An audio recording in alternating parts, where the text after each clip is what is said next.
What's up, everybody, and welcome back to BNV Talk SC, episode number 7. It's your man Brandon with my man Vince. How you doing today? I'm good, man. I'm good. I can't say the same, but I'm gonna make it. So, we missed y'all last week due to some scheduling conflicts. We wasn't able to record a show reviewing Stanford and previewing Texas. So we just gonna kind of overview the Stanford and Texas losses together and look ahead to Washington State, man. So let's get into it. Yeah, let's definitely do it. I mean, unfortunately we are on a 2-game losing streak. You know what I'm saying? But at the end of the day, what do as Trojans? We fight on. We fight on. You know what I'm saying? So we here, episode 7. Like B said, we just gonna kind of briefly recap the losses and then kind of talk about the team going forward and basically try to project what's gonna happen. We can't really predict it, but we'll give you our opinions and go from there. Yeah. We hurting though. We hurting, as y'all probably are too. So let's just, I don't want to break down each game individually. Let's just hit on some key factors of both games and what's causing our offense to sputter like this right now. Because honestly, I thought the defense played pretty good in the Stanford game. Mm-hmm. They gave up some early scores, but they held it down after that. In the Texas game, I just feel like it got out of hand a little bit with the special teams and the offensive performance, and then the defense just kind of folded into what they was doing. You know what I mean? Right. Well, touching on the Stanford, game, SC gave up 17 points in that game, which is not bad against a high-powered offense, on the road. But we only scored 3 points. You know what I mean? So you do the math on that, and it resulted in an L. As far as the offense goes, it's really like it's a real predicament right now. When we started the season, we figured we'd be a run-heavy team. You know what I'm saying? That's what they told us. Yeah, that's what we that's what we thought. You know what I mean? We'll be run-heavy. The defense is was supposed to be strong and all that good stuff, and then we mix in some play action and manage the game from there. But it didn't really. It seems like they're quick to abandon the run game. You know what I mean? It feels like to me that the coaching staff has put all their faith in JT Daniels, and they expect him to carry this team. And as good a quarterback as JT is, I think JT is performing well. In the situation. Yeah. But he's still a freshman, man. There's no way he should have, 34 pass attempts, 48 pass attempts on the road against Texas. Like, right. We got to do a better job supporting my man. His supporting cast is they not holding it together. I looked up at the stats from the Texas game, and he threw for 322 yards. Mm-hmm. Yeah, it was 322 on 48 attempts. 48 attempts, though. No touchdowns, 1 pick. But look, all his yards, 167 yards, Amon-Ra St. Brown. Yeah. Michael Pittman and Tyler Vaughns, 4 catches each. Pittman with 16 yards, Vaughns with 36 yards. Like, we got to figure this connection out, bro. Yeah, and that's the point right there with these veteran receivers. You know what I mean? Pittman and Tyler Vaughns just don't seem like they on point right now. Nah, man. For whatever reason, it's just not clicking with those two. And my expectation, my personal expectation was for them to come into the season ready to win 50-50 balls. Mm-hmm. With the way they performed at the end of last season, with the way their size and their frame and their build, I just expect them to go up, be able to compete for the pass. It's called a 50-50 ball, so you got a 50-50 chance. And they ain't been pulling down a 50% chance of it. They've been like it's been 10%. Even going back to the UNLV game, it's been a lot of balls that they got their hands on that they didn't come down with. Right. And that's kind of disappointing to me right now. It's very disappointing because, as we've stated, we got a young quarterback. You got to help the young quarterback. You got to help, especially if we're going to be throwing the ball 40, 50 times a game. Hey, man. Like the receivers got to make plays. Like these dudes plan on going pro next year. Like it's no secret they plan on going pro. But as of yet, I mean, it's only a 2-game, it's only 2 games into the season, but they haven't been very impressive. I mean, Amon-Ra St. Brown, beast, man. I mean, beast. I don't know what I can say about the kid, man. I mean, he's a gangster. That's about it. I can say the dude he's cold, man. Like Amon-Ra is the truth. You know what I mean? And he deserves obviously he's making plays out there. He's got the connection with JT. But the other guys being veterans, man, you would just think that process would assimilate itself, and dudes would be out there on the same page. Man. When it comes to Amon-Ra St. Brown, though, man, I mean, everybody probably saw the play, that vicious hit that he took, in the Texas game. He hit on the swivel, you know what I'm saying? But the thing I loved about that, and the thing that really made me respect him even more on that play, is he took the hit, and he almost fumbled the ball, but he had the wherewithal to still double clutch the ball and get it back in there. Yeah. And he didn't take one play off after that. Nah, man. Amon-Ra, I mean, I'm to the point now, and this is just me going off of what I see. He needs to be on the field every down. Whether it's replacing Tyler Bonds, who, if y'all watch our videos, I'm really high on Tyler Bonds. As one of my favorite players on the team. Yeah. But whether it's him replacing Tyler Bonds or Michael Pittman or Velus Jones, which I feel, JT and Velus connected on a long play. I was going to say, Velus had a good game. Maybe they getting their chemistry together Velus a little had a good quicker. game. But if Amon-Ra has to be in the game and ahead of one of those veterans, and that's just what it's got to be man. Because, I mean, obviously the chemistry with the quarterback is there. They played together 5, 6, 7 years, whatever the hell it is. Man. Like, so that's his safety blanket. And then obviously in Stanford. And it's working. But the thing is, you got to have him on the field. You know what I'm saying? You got to have him on the field. You know what I'm saying? Got to have him on the field. Got to have him out there, I mean, that's pretty much it for the passing game. The run game, and we're going to touch on this too. With the run game, when you talk about some of the passing woes and the running game woes, is one common denominator, and that's the offensive line. Mm-hmm. I know our backs are good. I'm not sure if they're being utilized to what their greatest potentials are right now. The personnel packages don't really add up. Yeah, they're a bit confusing. But at the end of the day, man, the O-line got to get it done, man. They got to take care. They got to take care of protecting JT, which they haven't been with the sacks he's been taking. He took 4 sacks against Stanford. I'm not sure how many times he got sacked this week. Probably 2 or 3. So we're not protecting JT the way they should be, and not creating lanes for the running backs, man. And we kind of touched on, we had faith that the O-line was going to be better this year, being that they returned so many starters. Right. But we said it early. They gonna make or break our offense this year. Mm-hmm. And right now, they not contributing to making it. That's for sure. Right. And the thing is, man, if the offensive line isn't performing, up to standards, man, I just feel like some of the run plays weren't actually helping either. Yeah. It was a lot of perimeter stuff, a lot of outside the tackles type runs. Like, I think we would benefit from actually just running up the middle, running in the I'm with you. Gap. You know what I'm saying? I'm with you. Running between the guard and running inside. Run game, man. You gotta utilize that, man. You can't. Right now, our dudes they don't seem athletic and fast enough to be able to get outside and pull on plays like that. Right. Try to beat a linebacker in the open field to get a block. Another thing we got to take into consideration is all our guards were tackles in high school coming up. So how often do they really pull? Do they know that part of the game as well as they should know at this level? You know what I'm saying? At this point, but at this point they should, but they weren't brought up as pulling guards. Coming up, through the youth athletic programs, they always played tackle. Mm-hmm. So, we have to simplify it for them a little bit. Mm-hmm. Make it so that they don't have to make that big gaping pull all the way around the corner and find a linebacker. Right. You know what I'm saying? So that does definitely go on the coaching and the play calling. Yep. That's just what I know a lot of fans been giving T. Martin, the heat.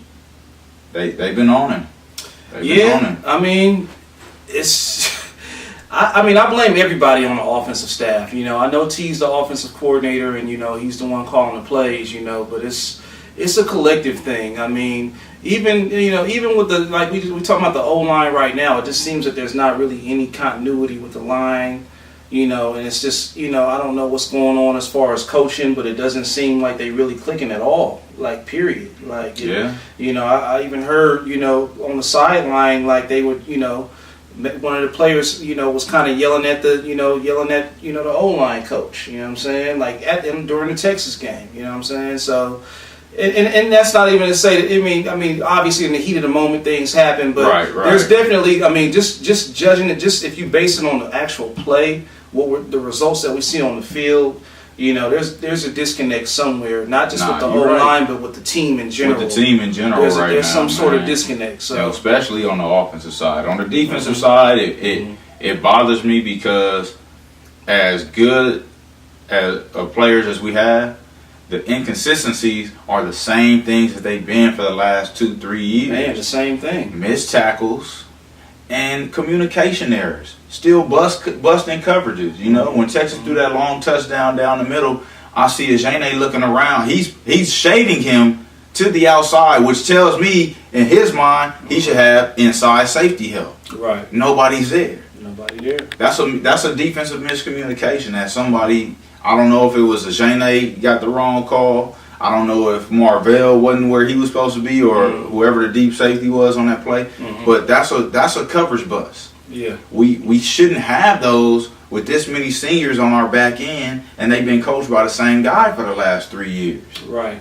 But you know what, man? It just speaks to the greater culture of the team. I mean, like you said, we've been doing the same things, missed assignments, missed lack of communication, missed tackles. These are things that's been going on that have been plaguing us since the Sark Kiffin era. Right. And we've never had it. And think about it. We're all those same coaches, all those same philosophies, the same culture has been the same. That coaching tree is still in place at SC. Exactly. The roots of the tree are still the assistants that Kiffin originally hired are still T. Martin and Clay Helton is the guys running the team right now. Right. You know what I'm saying? Right. Sark brought in Johnny Nansen.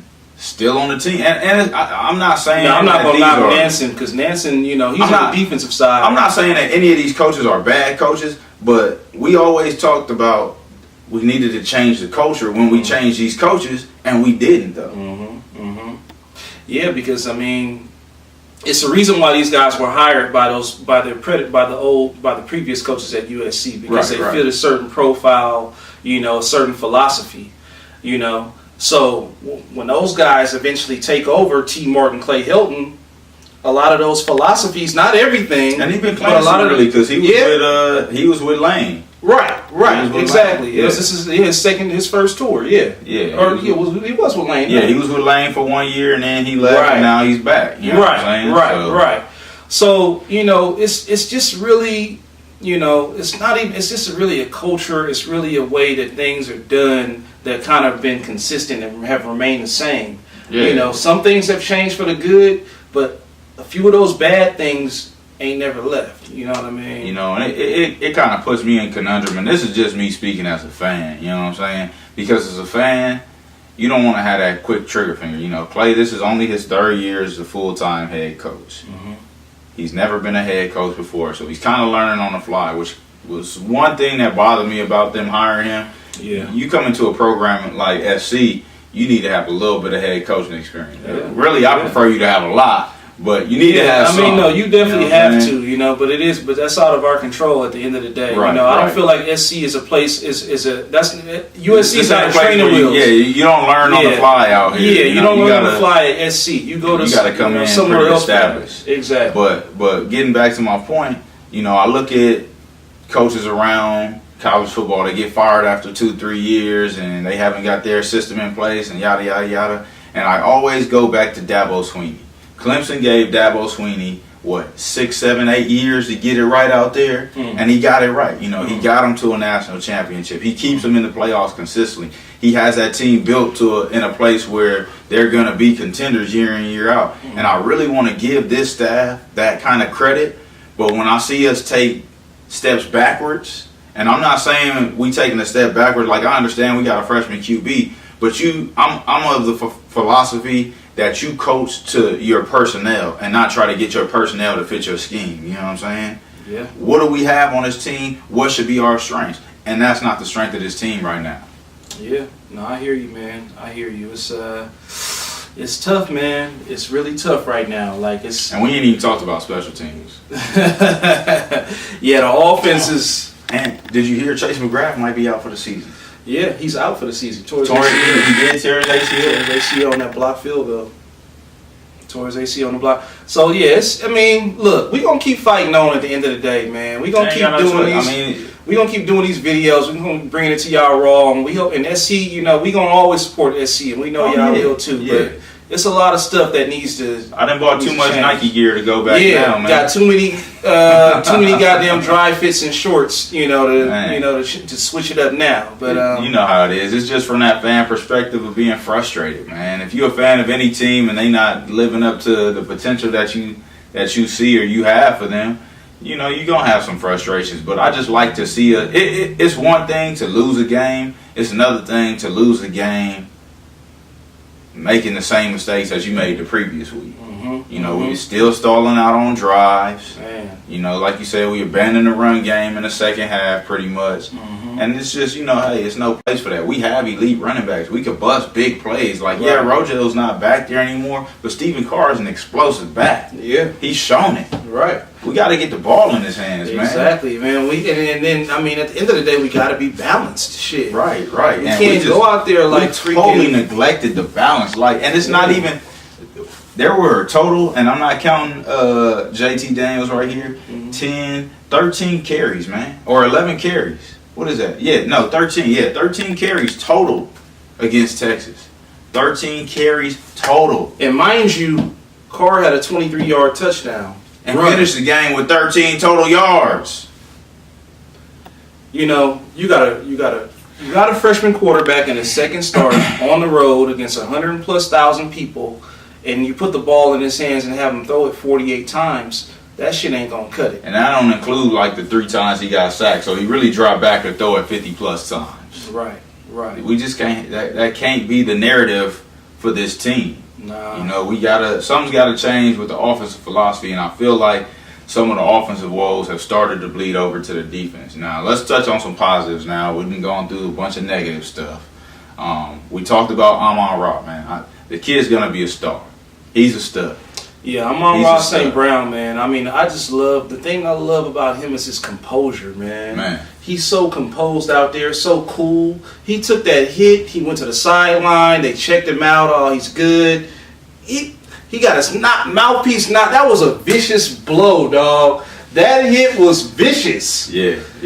He took that on the road, took it on the chin, Yeah. Took it on the chin and came back and still caught 9 balls for 167 yards. Yeah, he had a good game, and I want to give some credit to our defensive front, you know what I'm saying? I think that they're still young and they still going through some growing pains too, but I'll tell you this, in these 3 games, they've definitely put some hits on the quarterback that have, made them feel it. Yeah. You know what I'm saying? Exactly. They've been beating up quarterbacks. Yeah, our defense is still pretty fun to watch, man. Yeah. Watching our D-line, watching number 78 out there, J. Tufele, a guy who we told y'all about, on a couple different occasions, man.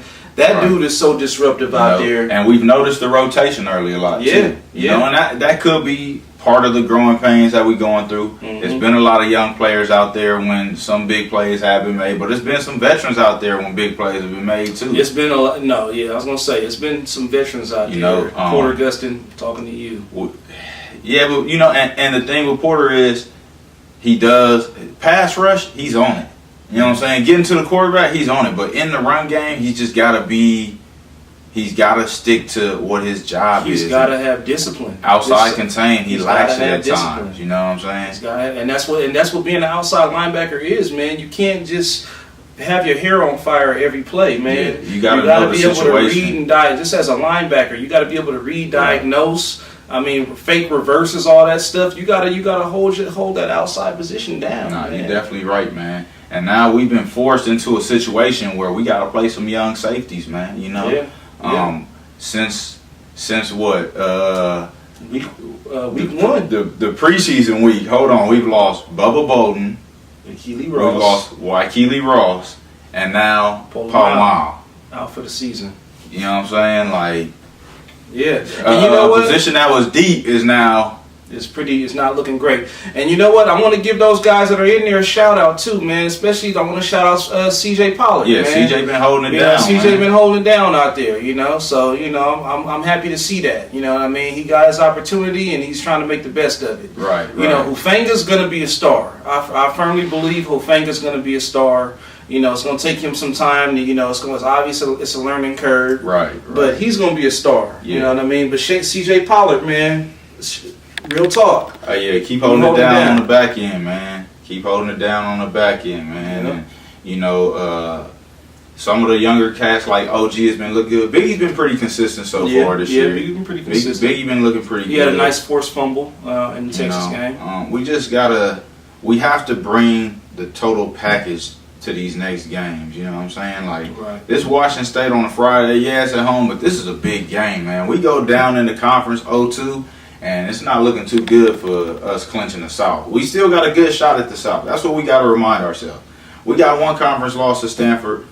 Utah already got conference loss. Let me take a look at the conference standings real quick. Because we should still be in, you know. We're going to be in contention for the South. I mean, yeah, no doubt. I think, and I'll go on a limb and say that we still win the South. You know what I mean? I'll just go ahead and say it. I mean, I might be eating these words in 2 or 3 weeks, but I think we still win the South. Who we got to worry about? Arizona State? Arizona State is, you know, they holding it down. Okay. They hold it down. Herm Edwards is, you know, they took an L to San Diego State. Man, you know? Look, just like we reacting, you know, over us and our, you know, 1-2 season. You know what I'm saying? Like it's still early for them too. So right now, nobody else has played conference games in the South outside of us and Utah. We both own one. Mm-hmm. So we one game behind in the conference. Now the thing is, though, that Utah game is going to be huge, man. Yeah. Oh no, Utah is going to be huge. Every game from this point out is a big game. But really specifically that Utah, because we both 0-1 in conference, so we're both going to be looking for that. You know. Right. Yeah, because we got to gain traction. Yeah. Now, UCLA has started their season 0-3. I don't see a reason to be concerned there. No, I don't see a reason to be concerned there. Arizona, you know, Arizona is struggling, man, and I think that has a lot to do with their coaching staff just not knowing how to utilize Khalil Tate. Yeah. Stop trying to make him a passer and let that man run. I don't know. That's what they want to make him Peyton Manning when he's that kid is like 230, man. Let that he's a tank out there. Let that man do what he do, man. Man, like use his run to set up the pass, just like Rich Rod did. Yeah, that's exactly what Rich Rod did. But hey, we don't want to give him no pointers, man. Yeah, but anyway, so you know, right now, Pac-12 play hasn't kicked into full gear. I'm pretty sure this week is going to be the week a lot of teams open up with their conference play. Yeah, Colorado, UCLA. And Colorado, low-key, Colorado looks good too. Yeah, Colorado looks pretty good. I mean, they didn't have their coach over there for 5 or 6 years now. You know, yeah, they look okay. Arizona State is playing Oregon State, so that's going to be a W. Oh no, they're playing Washington this week. I'm sorry. Who is? Arizona State, so they probably going to take the L. But so what we getting at is we still the South is a very attainable goal. Yeah. So that's what we got to reach for. Playoffs is out the picture. We're not going to the playoffs. We're not ready for no playoff anymore. No, we're not. We're not ready for that. We're not ready for that. We're not even ready. We just trying to win. We just trying to win the Pac-12. Hey, we gotta take a game at a time now, man. Week by week, man. 1-0 this week. That's what we gotta focus on. Washington State is the next opponent. You know, I've been able to sneak a couple of peeks at their games. I haven't really sat and watched one in its entirety, but we know what they bring to the table. We know what they do. You know, they're gonna spread the ball out. They're gonna sling it around all over the field. Mm-hmm. Mike Leach is gonna have a couple of trickies in there for us. Mm-hmm. You know, and their defense is gonna play. They gonna play tough because it's SC. You know, they beat us last year on the road. They want to win again. You know, so we gotta bring our A game to the Coliseum this Friday, man. Yeah. And I appreciate all the fans that went out to Texas this week. Unfortunately, we couldn't make it. But man, the fans showed up. Yeah, the fans showed up. Hopefully, they show up again on Friday for this Washington State game, man. Yeah, Friday night. You know, unfortunately, but. Yeah, man, I think we'll go ahead and, I mean, look, like I said, man, I think we'll still win the South. You know what I mean? The Utah game is going to say a lot. You know what I mean? I think we go ahead and get by Washington State. So you know, let's take a look at our upcoming schedule real quick, man. Let's just take a look and see what we got. Because, you know, these next few weeks, especially, you know, we got to get that mojo back. We got to get our momentum back. You know what I'm saying? We got to get that fire swag back, baby. You know what I'm saying? Hey, it starts with practice, though. Yeah, Coaches, man. Team, it starts with practice. Yeah, man. You know, we can't come out to practice flat this week. You can't do it. I mean, No. you can't do it. You can't sit up here and think that, you know, not making changes is a good thing. I mean, hey, Dr. Cedric Ware said it. You know what I mean? He said the last couple of weeks of practice been boo-boo. And that ain't good, man. When you got your senior player coming out saying that, bruh, that's not encouraging at all. Yeah. He said the last couple of weeks of practice have been just real lackadaisical, you know? And it's showing. It is. It's showing up. On the field. It's showing up. Like, so it's showing up, man. A quick rundown of the schedule. We got Washington State at home this Friday. On the road at Arizona. Colorado at home October 13th. So in between Arizona and Colorado, we get a bye week in the season this year. Would you look at that? Thanks, Pac-12. We finally got a bye week this year, man. So we go into October, starting mid-October with Colorado at home, Utah on the road, Arizona State at home. Then we open November on the road at Oregon State, Cal at home, UCLA in Pasadena, and then Notre Dame. Our second home. Yeah. And then Our vacation home. Notre Dame to finish off the season Thanksgiving weekend. You know what I'm saying? So it when you look at the schedule, the South is very attainable. You know, judging hey, the Pac is weak, bro. We need to take advantage of this. Mm-hmm. The Pac is not one of the premier conferences I feel right now in college football. Like, don't get me wrong, everybody got their teams that's slumpy right now, but I'm looking at us from top to bottom, and I'm like, yo, who from the Pac could really go? Because I ain't even that impressed with Washington, to be honest with you. Nah. Like, they good Pac standards, but if they was to go Pac into standards. Oklahoma right now, what would they do? Pac standards, man. You just said it. You said it. Pac standards. No. You know, when we match up, and you know what? I'll give Washington credit because they fought against Auburn. Yeah, you know, they first went game, in and but they had a lot of juice that first game of the season. But what's Auburn gonna finish the know, season? 8-4? You know, they might be better than that. They might be 9-3, maybe 10-2. We'll see. But We'll see. But at the end of the day, to your point, man, I mean, it's Pac standards. You know what I'm saying? They, you know, can anybody from our neighborhood go to another neighborhood and fight the baddest dude on the block? Right. Even be or the second or third baddest dude on the block. Even be like the fifth baddest dude in the Big 12 this week, man. So, you know, it's a lot of frustration on my part. I ain't gonna front. But yeah, man, you know, it's been the same issues that we kind of touched on, you know, from third previous and long, years and bro. still exists. 3rd and 8 is a very manageable situation for a defense. That should be when, okay, now Porter, go get him, send the blitz, you know, let's do it. And we steadily giving that up, man. Yeah. That just bothers me. And man, look, I put it to you like this, man. It's not quite the Monty Kiffin era when we used to be when it was 3rd and 12, and I used to get nervous because I knew they were going to convert it. the offense would. Yeah, I'm starting to feel that way, man. But yeah, there's a little bit of that feeling though. Like, damn, bro. Like, can we get off the field? You know, Man. Can we get off the field? But I mean, look, there's a reason why. I mean, some of these offenses. I mean, hey, you know, I'll give an offense a little bit of credit because I do. Overall, for the most part, I do like the way the defense is playing. It's confusing to me, though, that another team can convert that 3rd and long, but we can't convert on 3rd and 4. We got an offense, we got coaches, we got players. We don't have good coaches. I'm just saying, man. Look, No comments. It's very frustrating, man. It's very frustrating. I just look.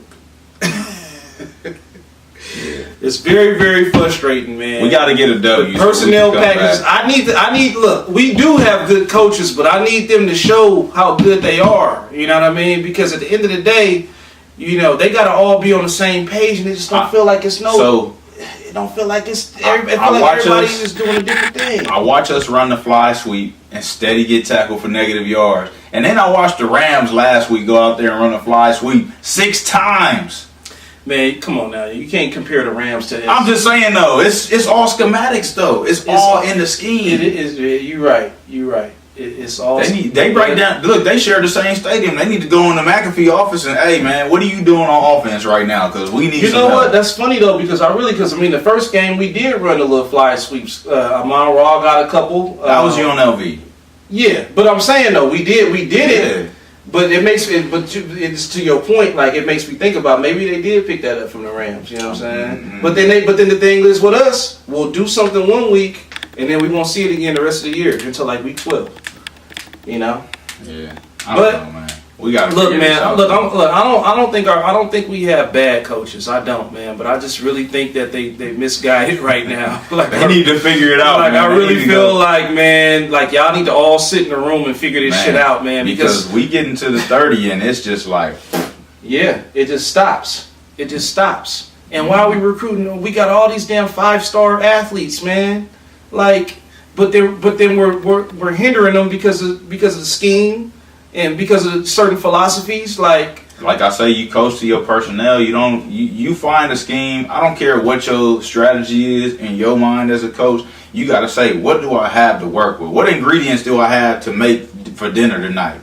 Yeah, I want burgers, but guess what? I got chicken in front of me, bruh. I got freaking turkey legs. Right. I got turkey legs. I'm not gonna sit here and spend an extra 2 hours trying to cut all this turkey up and ground it up. Man, for some ground turkey. No, man, we gonna make some turkey right now because my kids gotta eat. The fans gotta eat, coaches. Yeah.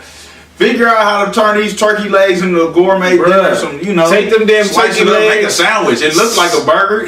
Come on. Smother them damn turkey legs in some gravy with some rice, mushrooms, man. rice, all that, shit, man. With a veggie on the side, man. Shit. Bruh. Man. That's all I'm getting at, man. So we gotta get back to the drawing board and figure it out, man. So, I mean, you heard any news on the recruiting front lately? Nah, it's been pretty quiet on the recruiting front, but for us, that's in a couple of months. Cool. I have heard Keenan Christensen, I believe, is supposed to come I forgot tomorrow. Yeah, exactly. So, that's right. I forgot about that. A lot of experts are saying he's a lean to SC right now. Right. Hopefully, after watching the Texas game, that didn't change his mind. Yeah, no, I don't think he'll be. Keenan Christensen. I've always said his name wrong. I always want to say Christensen. I don't know why, but it's Keenan Kristen. Is it Keenan Kristen? Yeah, the kid out of Arizona, San Diego. Where did I say he was from? Arizona. Oh, yeah. San Diego. Yeah. Madison High School or Lincoln High School? So. One of the presidents. Yeah. I want to say Madison High School. Yeah. But yeah, so be on the lookout for his commitment tomorrow. Right. And exactly. Yeah, I forgot all about him. And this is a kid who's a burner. You know what I'm saying? Yeah, he ran like a 10-4, 10-500. Man. You know? He's built pretty well too. I think. Yeah. He's about 185, 190. I think they said. Yeah, about 5'10", 5'11". Yeah, so he's sturdy. Yeah, he's got room to grow coming into college.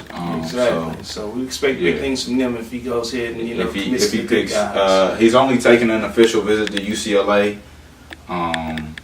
So I believe it's between us and UCLA right now. Mm-hmm. From what I've read and heard about from my sources. Last they checked with him before this weekend, he was a lean to SC. So we'll see how that turns out tomorrow. Right.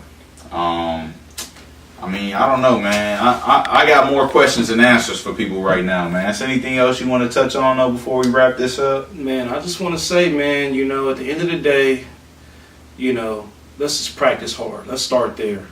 Let's just practice. We hard. Can't practice. Well, yeah, not us. We need USC Trojans. We need y'all to bring it at practice, man. Practice hard. Like I think that's the first step. In that. What's the old saying? You practice how you play, or you play how you practice. However you want to say it, it means the same shit. Man. You know what I mean? So let's just start there, man. Let's just start with some hard ass practices, man. Can't worry about injuries. We already talked about the depth that we have. Man. We still got some depth. I mean, safety is I heard, a different story. Now, Chase Williams has been working with the safeties a little bit too. So so we got to get Chase ready. Over there.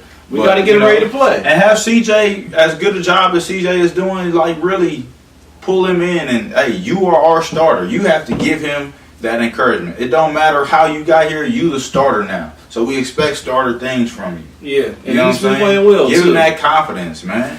Yeah, and I think, you know what? I think one thing about him, though, I don't think he's lacking for confidence. I think it was really just experience for him. Yeah. You know, But still, because as a it's coach so good. with an inexperienced guy, you want to let him know, hey, we believe in you, bro. You got it. Yeah. You got it. And, No you doubt. know, like you said, like we both talked about, he's been playing well. But I'm just giving an example of what our coaches need to do. A kid like Greg Johnson, it's still his first year, and he's been holding his own over there. You know, corner is always the toughest position on the field, man. You on an island, you lined up against one of the most elite athletes from the other team on the team who knows exactly where he wants to go, and you have no idea. Man, you know what I'm saying? Like, corner is a tough position. I can say that from experience. So you know, same here. They've been holding it down though, so. The coaches need to bleed this confidence into these players, man, and figure out what's gonna work for what we got. Right. And let's get it done. Let's definitely get it done, man. You know, as far as our schedule, you know, we probably gonna throw another one out there for y'all this week. You know, kind of closer to game day. You know, we just gonna go into it with a, you know, this is kind of our little vent video. You know, the energy, instant reaction video, instant analysis reaction video. You know, we kind of down. You know, I'm pretty sure y'all licking y'all wounds too, but you know, we're gonna go ahead and bring a different energy on the next video, man, and just hopefully going forward, you know, we see some changes and. You know, maybe this season can mirror the, you know, season a couple years ago. We started the season, you know, with a couple L's, two or three L's, and then made something out of it, you know. Yeah. I mean, at the end of the day, go ahead. No, go ahead. Nah, I'm just, it's just frustration, bro. All right, now I feel you. And at the end of the day, we're going to focus on the positives. You know, Amon-Ra St. Brown, JT Daniels are both still prodigies. Ain't nothing changed there. Nah. You know, we just have to figure out a different way of running our offense. We have to be balanced, man. Clay used to always talk about balance. And now all of a sudden we don't even run the ball no more. Like, design some different plays, you know, to be able to run the ball. We still got to keep defenses honest, man. And we've had plays that work. Yeah. Go back to those, right. Man. Bring that fly sweep back, because that's an easy play. That's a play that you can use, man, to get dudes. Yeah. Than the toss that we run right now. Exactly. It's quick. Exactly. It's super quick, and that's an easy play where you guarantee most times 4 to 6 yards. You know what I'm saying? Like, at least run the short game on first down and not 3rd and 10, 3rd and 12. Right. The short passing game. Come on, man. Let's get it together. Yep. But nah, man. Y'all, you know, we love y'all, and we definitely appreciate the support as always. And we're gonna get this video up, and we're gonna put another one up this week, kind of just going into, you know, leading up into our Friday night game against Washington State. And I'm gonna do some homework on the recruiting front this week, see what I could dig up, give us a little bit of taste on that, and see what's going on in the world. So definitely. All right, so next time, y'all. Hey. Fight on.